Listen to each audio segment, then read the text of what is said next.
the last hidden gems before the algorithm finds them, and the one it already has. There is a silent expiration date on every hidden gem on your travel list. It doesn't happen when a place appears in a magazine or earns a Michelin star. It happens the moment the first travel influencer posts a reel from the village square, and the algorithm decides that location is now distributable content. Discovery used to be a process. Now, it's a data point. Take Chefchaouen. Instagram didn't discover the blue city, but it did ensure that by 2018, its narrow walls were being photographed by over 1 million visitors a year, a 4-fold increase in a decade. The town didn't change, but the nature of the knowledge did. It went from a destination to a backdrop. This is the tipping point. Here's what the algorithm won't tell you. The places that still have a window aren't necessarily the most remote. They're the most misunderstood. They require a specific kind of friction, a willingness to move slower, to accept a logistical trade-off, or to embrace a culture that refuses to explain itself. That friction is exactly what keeps them from tipping. We are looking at 7 places where the window is still open, and 1 where visiting means the experience you're expecting should change. Locorotondo, Italy. If the Amalfi Coast is Italy at full volume, with cliffside hotels, boat queues, and overpriced lemon granita because the view is included in the price, Locorotondo is Italy with the volume off. It sits in Puglia's Valle di Tria, about 2 hours south of Bari, and unlike Venice, Locorotondo does not know you are coming. Most of what people describe as love of Tuscany is actually a love of a specific feeling. Stone underfoot, light arriving at an angle in the late afternoon, a glass of wine with a view overlooking an ancient vineyard. Tuscany delivers that feeling reliably. It also delivers it to about 20 million visitors a year. Locorotondo barely has a tourist office. There are no direct transatlantic flights, and the town does not bend its traditions to accommodate visitors. Restaurants close between 1:30 and 7 p.m. with no exceptions and no apologies. To outsiders, it looks like inefficiency. But this is a lunch culture that has no interest in, or need for, changing itself. Locorotondo means round place, and the centro storico traces an almost perfect circle on the ridge. The streets are narrow enough that 2 people with luggage cannot pass without turning sideways. The whitewash is a centuries-old maintenance practice, reapplied every spring.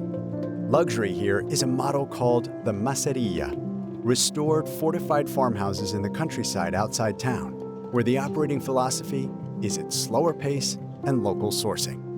And if you are there on a weeknight and the town feels empty by 9 p.m., you have not missed the authentic local culture. Walk around another block. The Pugliesi tend to eat at 9:30. Pantanal, Brazil. The Amazon has better marketing.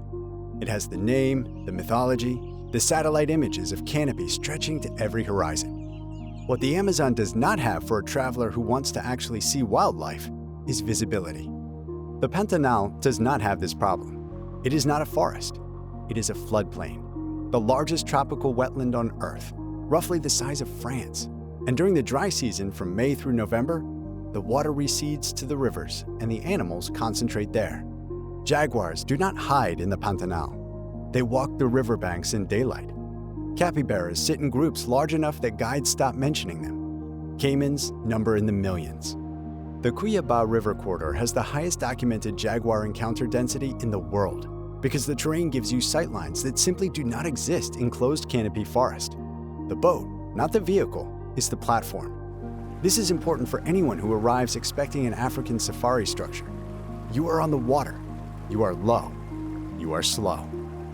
September is the statistical peak for jaguar sightings. Water levels are at their lowest, animals are most concentrated. The lodges that operate on the Porto Jofre corridor know this and book accordingly, 12 to 18 months in advance for September. If your timeline is shorter, the shoulder months of June, July, and October still deliver. One logistical fact that catches travelers off guard: yellow fever vaccination is required for entry into Brazil and must be administered at least 10 days before travel. The CDC recommendation is actually 30. The Pantanal is not designed for travelers who want activity variety. Days are hot and still between sightings. There are no day trips to a colonial city. There is the river, the heat, and the animals. If that is what you want, it is one of the most exciting and intense wildlife experiences on the planet. Corcovado, Costa Rica. There's a version of Costa Rica that has been fully translated for international tourism. Paved roads, bilingual staff, zip lines with weight limits and safety waivers, beach clubs with rosé. This version is genuinely great at what it does. Corcovado is a different proposition. It sits at the southern end of the Osa Peninsula, which itself sits at the southwestern edge of Costa Rica, geographically isolated in a way that is not a travel metaphor, but a logistical fact. Access is by domestic prop plane to Puerto Jimenez, twice daily when weather allows, or a 2-hour boat ride from Sierpe, or 6 hours on roads that are partially unpaved and seasonally difficult. The park does not allow independent entry. You go with a licensed ICT guide. What the park contains, inside roughly 164 square miles of primary rainforest, is the highest density of biodiversity in Central America. 4 species of monkey, tapirs, scarlet macaws, jaguars and pumas, sea turtles nesting on beaches that have no road access. The trails are muddy, river crossings are frequent and wet. Hikes run 4 to 6 hours in humidity that makes the air feel like something you swim through. A guide who knows where to stop and what to point to demonstrates that the luxury is the expertise. Hampi, India. Hampi looks like a monument, but it's really a landscape that contains monuments. The Vijayanagara Empire was one of the wealthiest in the world at its height in the 15th and 16th centuries. Now, its ruins are spread across 16 square miles of boulder-strewn terrain on the banks of the Tungabhadra River. There is no single entrance, no single exit, no neat path connecting the major sites. The stone here is rounded granite boulders that look prehistoric, but are the natural geology of the Deccan Plateau, worn smooth over millions of years. The temples are original structures that survived because the empire was abandoned after the Battle of Talikota in 1565. Walking through Hampi is walking through a place that stopped, not a place that was destroyed and rebuilt for visitors. The sacred center, clustered around the Virupaksha temple and the Bazaar ruins, is walkable. The royal center, known for the Lotus Mahal, the elephant stables, and the Queen's Bath, requires a vehicle or a bicycle. Attempting to walk between them in the midday sun is the single most common error first-time visitors make. Hampi itself is a protected zone, which means no alcohol and no meat in the immediate temple area. Travelers who want 5-star infrastructure stay in Haspet, 30 minutes away, and day trip in. November through February is the window. Zagori, Greece. There's a specific kind of traveler who has been to Santorini and enjoyed the caldera view. But the Zagori is a different proposal. It sits in the Epirus region of northwestern Greece, 4 to 5 hours by road from Thessaloniki through mountain terrain that gets greener and steeper as you drive.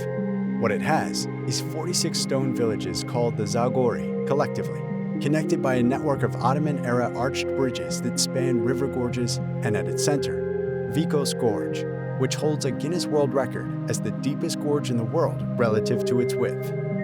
The gorge is a hiking destination, with trails that descend into it and follow the Voidomatis River, one of the clearest rivers in Europe, cold even in summer, running over white limestone. The sound in the gorge is specific. Water moving over rock, amplified by walls that in some sections rise nearly 3,200 feet on both sides. The stone bridges require planning because they are not clustered. Each is a separate detour on roads that Google Maps handles imperfectly. April to May brings wildflowers and the river at full flow. September-October is drier and the gorge trails are in better condition. Summer brings Greek domestic tourism, not overwhelming, but present. Villajoyosa, Spain.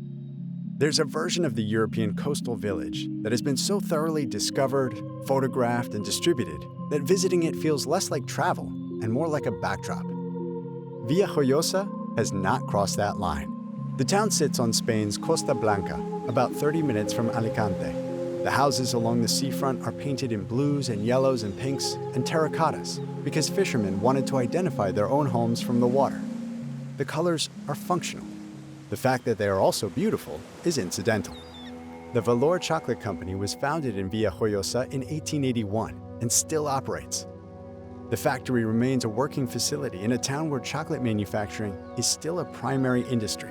The Moors and Christians Festival runs in late July and is one of the most elaborate reenactment festivals on the Costa Blanca. Boats arrive from the sea. There are mock battles in the streets. The town books out a full year ahead. If this is not why you are going, late June or early September is quieter, and the sea temperature is still welcoming. Villajoyosa is not a luxury destination in the conventional sense. It is a lived-in coastal town that happens to look extraordinary and eat extremely well. Svaneti, Georgia. The towers are the first thing you notice, and the last thing you understand about Svaneti.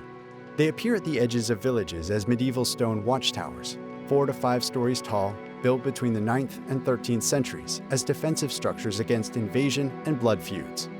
There are roughly 200 of them still standing in the region of Georgia's Caucasus Mountains. Most are still owned by the families who built them.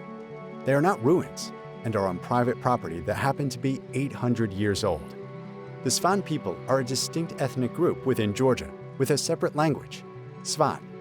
It is spoken by roughly 30,000 people.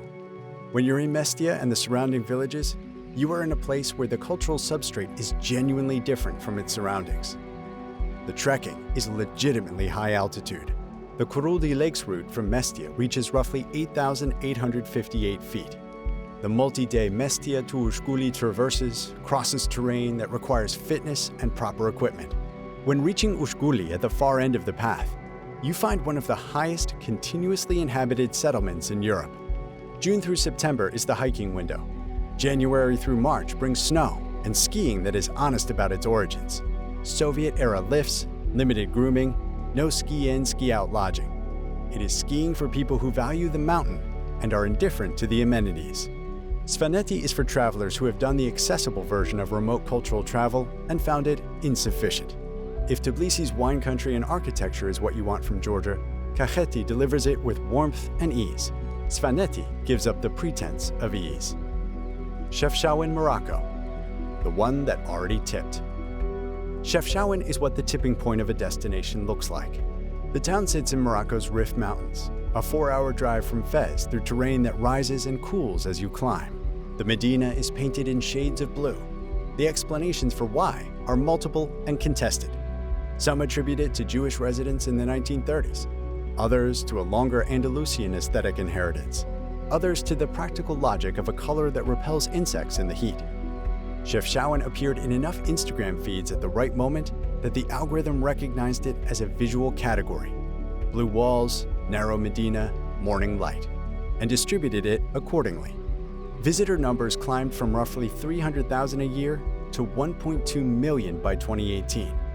Tour buses now arrive before 9 a.m. from Fez and Tangier. While the tipping increased the city's popularity, it did not destroy the Rif Mountain setting, which is real and indifferent to tourism. The temperature, which drops at altitude, the early morning rituals before day trippers arrive, when the Medina sounds like footsteps on stone, or the aromas of wood smoke and bread. The window in Chefchaouen is now about timing. If you are there before 8 a.m., you are in a different place than the one the algorithm sells. If you are there after 10, you are in the photograph. Luxury in Chefchaouen is not a palace riad. The city has fewer of those than Morocco's imperial cities. It is a private walk through the marketplace, a viewpoint hike above the town at first light, and the discipline to be finished with your morning before the buses arrive.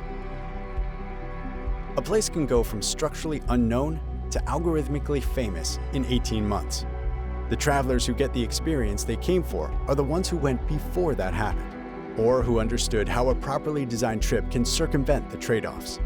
It explains the difference between a destination and a photograph of a destination. That is the conversation we have with travelers every day.